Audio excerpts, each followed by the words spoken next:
नमस्कार दोस्तों, स्वागत है आप सभी का सोशल नोट चैनल पर।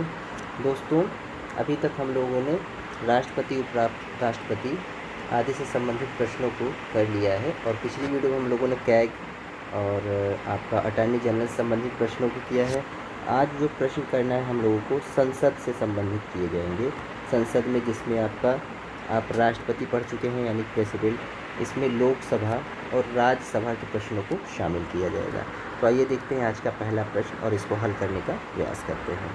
पहला क्वेश्चन है कि लोकसभा के लिए चुनाव में निर्वाचित होने के लिए किसी व्यक्ति के लिए न्यूनतम आयु सीमा है। अच्छा क्वेश्चन है, इम्पॉर्टेंट क्वेश्चन है और ये आपके टीजीटी में अधिकता से पूछता भी है। तो 18 वर्ष, 21 वर्ष, 25 वर्ष यानी में से कोई भी नहीं, ठीक है, यानी कि लोकसभा के लिए। तो इसका सही उत्तर हो जाएगा आपका आंसर सी, यानी कि 25 ईयर्स, है ना। और लोकसभा का जो भी इससे संबंधित आर्टिकल है वो आर्टिकल नंबर 84 है, ठीक है। कौन सा? Article number 84। देखेंगे अगला प्रश्न। नेक्स्ट क्वेश्चन है कि लोकसभा के लिए निर्वाचन के बारे में निम्नलिखित में से कौन सा कथन सही नहीं है, यानी कि एक गलत है। अच्छा क्वेश्चन है। लोकसभा के निर्वाचन से संबंधित देखिएगा। कह रहा है कि निर्वाचन वयस्क मताधिकार के आधार पर होना चाहिए। दूसरा है निर्वाचनों का संचालन निर्वाचन आयोग करता है। तीसरा है निर्वाचनों के लिए मतदाताओं की सूची को राष्ट्रपति के निर्देशन और नियंत्रण में तैयार किया जाना चाहिए, ठीक है। किसके? प्रेसिडेंट के। निर्वाचन आयोग के अनुरोध पर राष्ट्रपति निर्वाचन आयोग को उसके कार्यों के निर्वहन के लिए आवश्यक कर्मचारीगण उपलब्ध कराते हैं। उत्तर देने का प्रयास कीजिएगा। देखिए, जितना भी ये कार्य होता है निर्वाचन से संबंधित, ठीक है, तो इसमें जो भी कार्य होता है, चूँकि प्राइम मिनिस्टर की नियुक्ति कौन करता है, तो बाय द प्रेसिडेंट होता है। तो इसमें जो भी कार्य होगा तो निर्वाचनों के लिए मतदाताओं की सूची को राष्ट्रपति के निर्देशन और नियंत्रण में तैयार किया जाता है, मतलब कि इनके जानकारी में किया जाएगा, ठीक है ना। यहाँ पर इस प्रकार से ऑप्शन सी राइट हो जाएगा। अगला देखिएगा, तीसरा प्रश्न है लोकसभा चुनाव का कोई प्रत्याशी अपना जमानत खो देता है यदि उसे प्राप्त न हो। वैध मतों का 1/3%, वैध मतों का 1/4%, वैध मतों का 1/5% या उपरोक्त में से कोई नहीं। ये भी इम्पोर्टेंट क्वेश्चन है, आपके पीजीटी या टीजीटी दोनों में पूछा जा सकता है।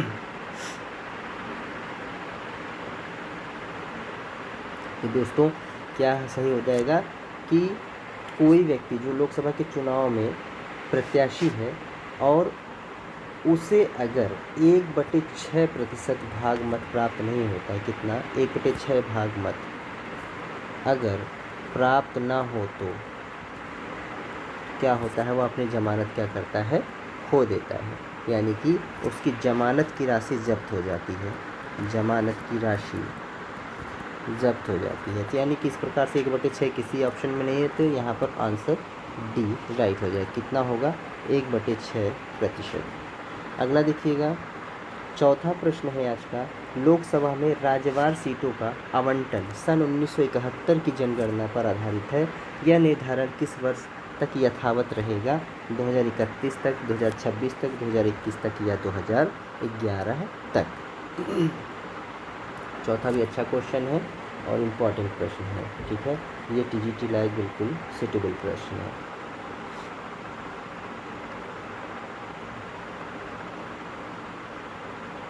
चलिए, तो दोस्तों यहाँ पर सही उत्तर हो जाएगा आंसर बी, ठीक है। 2026 तक जो है ये क्या होगा? यथावत रहेगा, ठीक है ना, यानी कि 1971 की जनगणना के अनुसार जो है ये चलता रहेगा। 2026 के बाद फिर संशोधन किया जाएगा, उसके आधार पर जो भी चीज़ें होंगी वो आगे बढ़ती रहेंगी। ऑप्शन बी यहाँ पर सभी लोग लगाइएगा। अगला क्वेश्चन है, पाँचवा प्रश्न देखेंगे कि 84वें संशोधन अधिनियम के द्वारा लोकसभा की कुल सदस्य सीटों की संख्या 1971 की जनगणना के आधार पर कर दी गई है। बिल्कुल सही बात है। अभी जस्ट ऊपर वाले प्रश्न में आपने देखा है, ये तब से तक नहीं बदली जाएगी जब तक एक वर्ष विशेष के बाद पहली जनगणना नहीं होगी। कब तक? 2010, 15, 21 या 26। रिपीट कर रहा है, प्रश्न अपने शब्दों को बदल करके। और अच्छा क्वेश्चन है टीईटी पीजीटी दोनों के लिए। तो सही उत्तर बताइएगा। बिल्कुल सही है, इसका सही उत्तर बिल्कुल सही हो जाएगा 2026। ठीक है, ऑप्शन यहाँ पर डी राइट हो जाएगा। अगला देखिएगा, छठवां प्रश्न है आज का। भारत के संविधान में निर्धारित किए गए लोकसभा में सदस्यों की अधिकतम संख्या हो सकती है 547, 545, 552 या उनमें से कोई नहीं। तो देखिएगा दोस्तों, जो इसमें सदस्यों की अधिकतम संख्या होती है ना, सदस्यों की अधिकतम संख्या की जो गणना होती है वो होती है 530 स्टेट्स से प्लस 20 यूनियन टेरिटरी से और प्लस 2 एंग्लो इंडियन। ठीक है ना, एंग्लो इंडियन, यानी कि टोटल कितने हो गए 552। ठीक है, ये हिसाब किताब समझते रहिएगा कि यहाँ पर कितना हो गया, ऑप्शन सी राइट हो जाएगा 552। अगला देखिएगा, सातवां प्रश्न है, संविधान के किस संशोधन में लोकसभा के सदस्यों की संख्या 525 से बढ़ाकर 545 कर दी थी? तो 31वां संशोधन था, 35वां, 42वां या 45वां?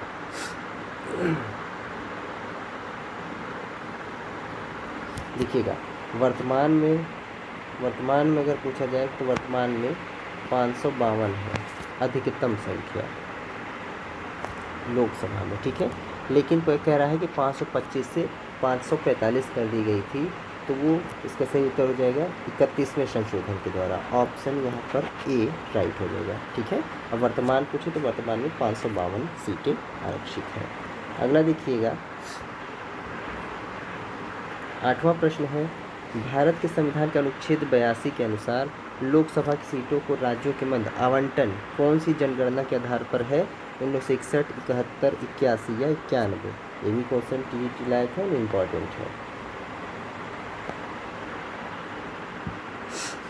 चलिए, इसको भी कई बार लगाए हैं आप लोग ऊपर।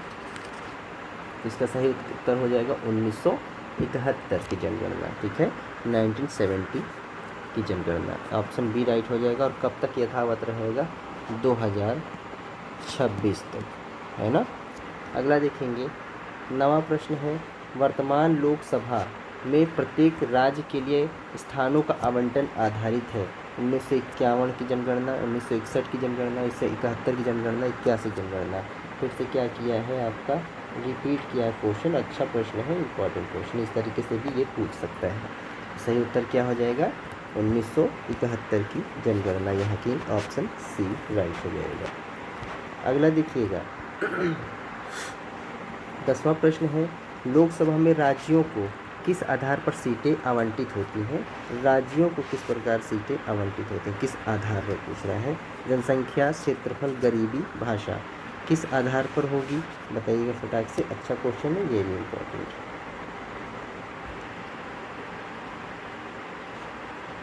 तो दोस्तों, लोकसभा में राज्यों को जो सीटें प्राप्त होती हैं उसका मुख्य आधार होता है जनसंख्या। ठीक है ना, जनसंख्या के आधार पर ऑप्शन ए राइट हो जाएगा,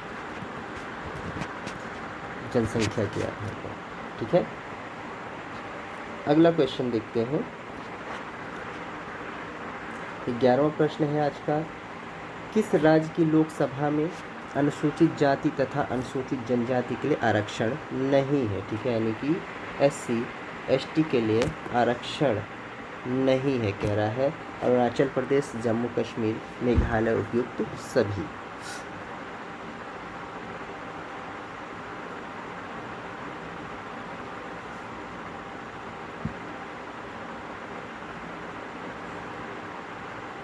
चलिए दोस्तों, इसका सही उत्तर हो जाएगा उपयुक्त सभी। ऑप्शन यहाँ पर डी राइट हो जाएगा।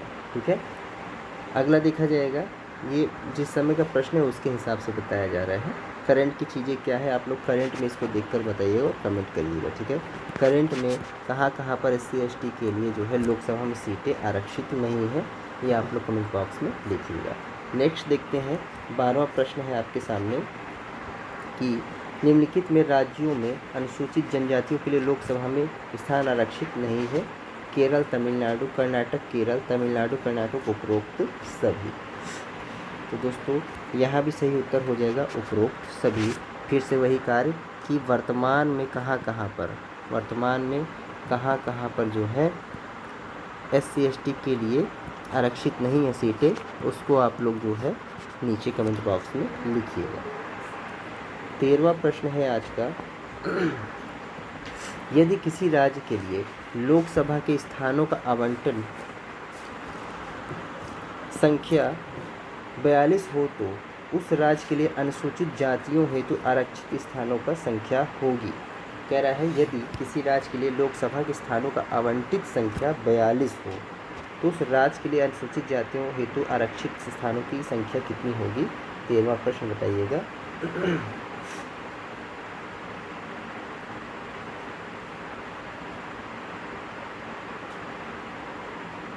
तो दोस्तों इसका सही उत्तर हो जाएगा ऑप्शन डी, यहाँ पर 6 सीटें हो जाएंगी। ठीक है, अगला देखिएगा।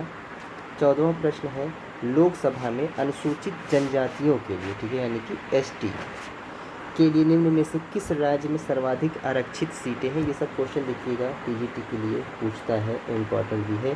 बिहार, उत्तर प्रदेश, मध्य प्रदेश, गुजरात, बताइएगा। 14वां प्रश्न।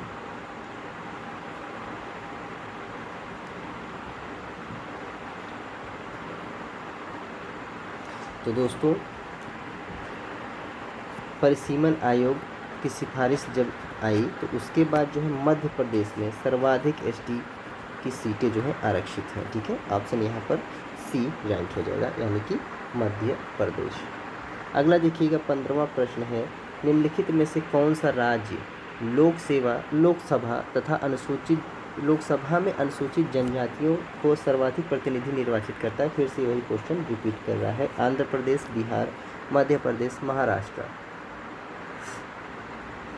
बिल्कुल सही है, यहाँ भी ऑप्शन C राइट हो जाएगा, मध्य प्रदेश। अगला देखिएगा 16वां प्रश्न है कि लोकसभा में आंग्ल भारतीय समुदाय से सदस्य मनोनीत करने की शक्ति किसके पास है।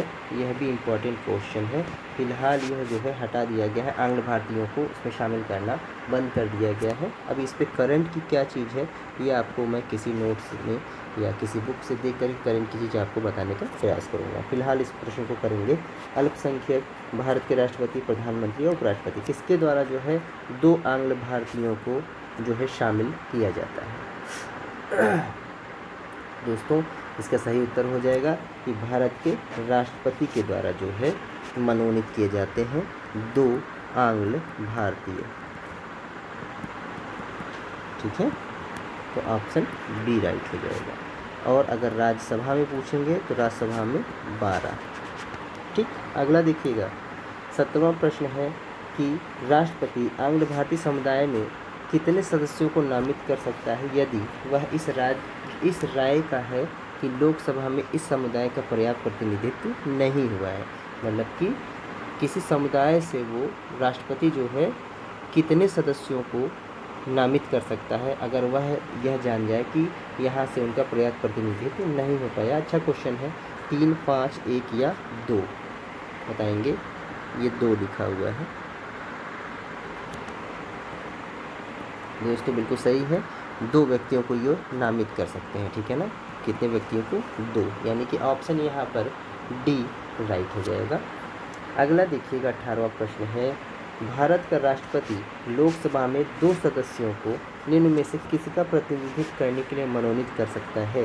भारतीय, ईसाई, आंग्ल भारतीय, बौद्ध, पारसी। ये सब देखिएगा, सब TGT के लायक प्रश्न है।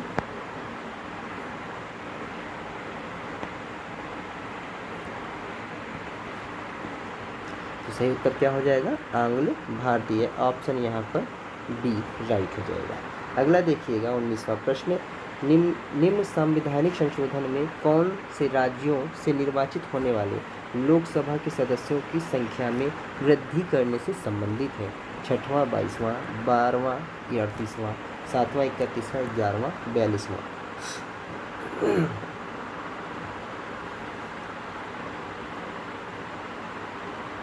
तो दोस्तों इसमें सही उत्तर हो जाएगा 7वां और 31वां। ठीक है, इसका जो है आप लोग डिटेल इसको आप जो है कमेंट बॉक्स में लिखने का प्रयास करिएगा। यहाँ पर ऑप्शन फिलहाल सी राइट हो जाएगा। अगला देखेंगे, 20वां प्रश्न है आपके सामने।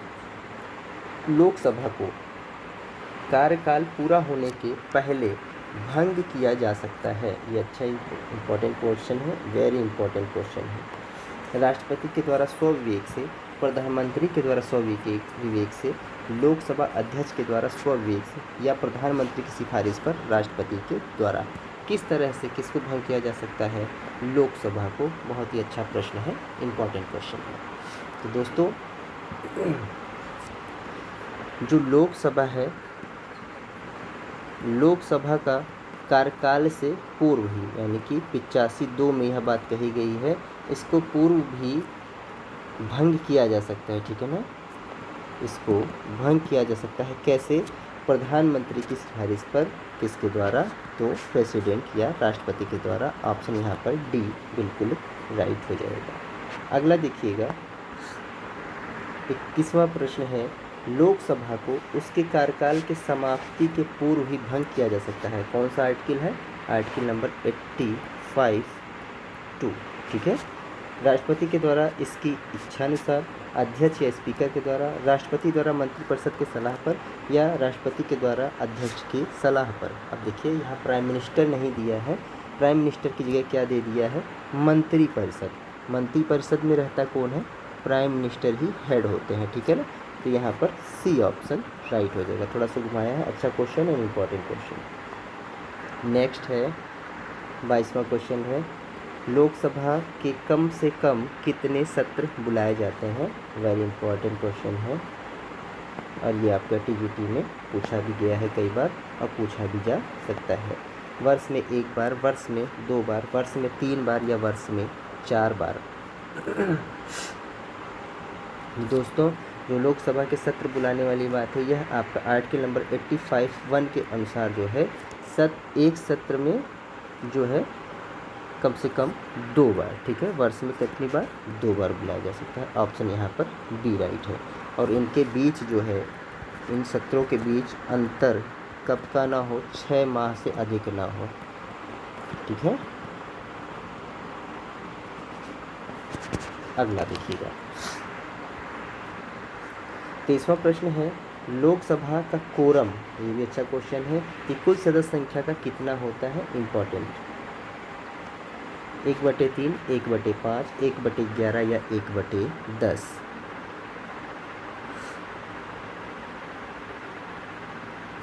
देखिएगा, कोरम के बारे में अगर बात करें तो यह आर्टिकल नंबर 103 के अनुसार जो है लोकसभा या राज्यसभा का कोरम,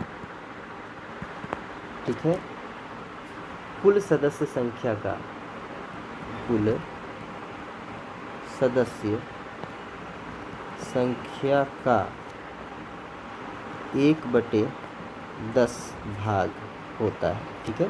यानी कि यहाँ पर ऑप्शन डी राइट हो जाएगा, चाहे यहाँ लोकसभा पूछे और चाहे राज्यसभा, ठीक है। ये नोट डाउन करिएगा, लोकसभा या राज्यसभा दोनों का कोरम कितना होता है? कुल सदस्य संख्या का 1/10 भाग। अच्छा क्वेश्चन है, इंपॉर्टेंट है। अगला 24वां है, लोकसभा और राज्यसभा में गणपूर्ति। गणपूर्ति का मतलब भी वही क्या है? कोरम। देखिए, शब्द बदलता है, 2 शब्द मिलते हैं, एक मिलेगा कोरम और एक मिलता है गणपूर्ति, ठीक है। दोनों का मतलब एक ही है। तो कुल सदस्य संख्या का 1/5 भाग, 1/6 भाग, 1/10 भाग या 1/8 भाग। तो अभी जस्ट हम लोगों ने ऊपर देखा है, तो कुल सदस्य संख्या का यहाँ पर 1/10 भाग हो जाएगा। ऑप्शन यहाँ पर सी राइट हो जाएगा, चाहे लोकसभा है चाहे राज्यसभा। अगला देखेंगे, 25वां प्रश्न है, लोकसभा के सदस्यों की जो अधिकतम संख्या निर्धारित की गई वह है 540, 545, 550 या 555। अभी देखिएगा, आप लोगों ने जस्ट ऊपर सबसे पहले यही लगाया था। तो दोस्तों, जो लोकसभा सदस्यों की अधिकतम संख्या होती है वह होती है 552। यहाँ पर ऐसा कोई ऑप्शन नहीं है, तो फिलहाल जो 2 एंग्लो इंडियन को हटाने की बात की गई है, तो कहा जाता है कि अब उनका प्रतिनिधित्व पूरा हो चुका है, ऐसी कोई व्यवस्था नहीं। तो उस हिसाब से यहाँ पर ऑप्शन सी राइट हो जाना चाहिए, ठीक है। बाकी उस समय जब ये प्रश्न आया तो वह इस समय प्रश्न गलत माना गया था। ठीक है, अगला देखिएगा 26वां क्वेश्चन है, लोकसभा की वर्तमान सदस्य संख्या क्या है? 541, 543, 444, 545। वर्तमान सदस्य संख्या पूछ रहा है। वर्तमान और अधिकतम दो अलग अलग चीज़ें हैं। ठीक है, तो वर्तमान में कितनी है? बिल्कुल सही है, वर्तमान में जो है 545। ऑप्शन यहाँ पर डी राइट हो जाएगा। और अगर पूछे कि अधिकतम है ना, अधिकतम पूछेगा तो अधिकतम हो जाएगा 552। अभी 552 ही आप लोग लगाइएगा, आएगा तो। 27वां है, आम चुनाव 2009 में 543 लोकसभा निर्वाचन क्षेत्रों के लिए चुनाव हुआ, इनमें से कितने लोकसभा निर्वाचन? अब चूँकि ये देखिए सामयिक प्रश्न है, यह 2010 का प्रश्न है, तो जो है इसको आप लोग मैं बता देता हूँ। तो इसमें 530 निर्वाचन क्षेत्रों के राज्य थे। ठीक है ना, ऑप्शन सी राइट हो जाएगा। अगला देखते हैं 28वां प्रश्न है, लोकसभा की बैठक समाप्त की जा सकती है? ये अच्छा प्रश्न है, इम्पोर्टेंट क्वेश्चन है। स्थगन के द्वारा, सत्रावसान के द्वारा, विघटन के द्वारा या उपरोक्त सभी के द्वारा। तो बैठक समाप्त की जा रही है। ठीक है ना, तो बैठक जो है स्थगन के द्वारा भी हो सकता है, सत्रावसान के द्वारा भी हो सकता है, विघटन के द्वारा भी, यानी कि उपरोक्त सभी के द्वारा। उत्तर यहाँ पर डी राइट हो जाएगा। अगला देखेंगे 29वां प्रश्न है, निम्नलिखित में से कौन लोकसभा के सत्र का अवसान करने के लिए प्राधिकृत है? लोकसभा का सत्र का क्या करना? अवसान करने के लिए। लोकसभा का अध्यक्ष, महान्यायवादी, संसदीय कार्य मंत्री या राष्ट्रपति? अच्छा प्रश्न है, ये भी इम्पोर्टेंट क्वेश्चन है। तो सत्र अवसान मतलब कि उसको बंद करना, ख़त्म करना किसके द्वारा किया जाता है? तो यह जो है दोस्तों राष्ट्रपति के द्वारा किया जाता है। ठीक है ना, इसके द्वारा राष्ट्रपति के द्वारा किया जाता है। ऑप्शन यहाँ पर डी राइट हो जाएगा। अगला देखिएगा 30वां प्रश्न है कि लोकसभा का कार्यकाल किसी भी परिस्थिति में नहीं बढ़ाया जा सकता है, एक बार में 6 महीने तक के लिए बढ़ाया जा सकता है, आपातकाल की घोषणा के दौरान एक बार में 1 वर्ष तक के लिए बढ़ाया जा सकता है, आपातकाल की घोषणा के दौरान एक बार में 2 वर्ष तक के लिए बढ़ाया जा सकता है। यानी ये वेरी इंपॉर्टेंट क्वेश्चन में रखिएगा, इसको बताएंगे सभी लोग।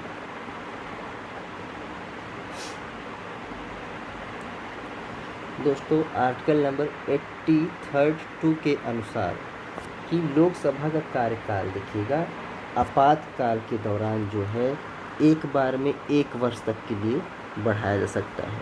ठीक है, फिर उसको दोबारा भी करके जो है 1 साल के लिए और बढ़ाया जाए, तो मतलब कि एक बार में 1 वर्ष में एक बार इसको बढ़ाया जा सकता है। ऑप्शन यहाँ पर सी राइट हो जाएगा। ठीक है, अगला देखेंगे 31वां प्रश्न है कि कौन सा राज्य सबसे अधिक प्रतिनिधित्व लोकसभा में भेजता है? प्रतिनिधि लोकसभा में भेजता है बिहार, मध्य प्रदेश, पश्चिम बंगाल या उत्तर प्रदेश?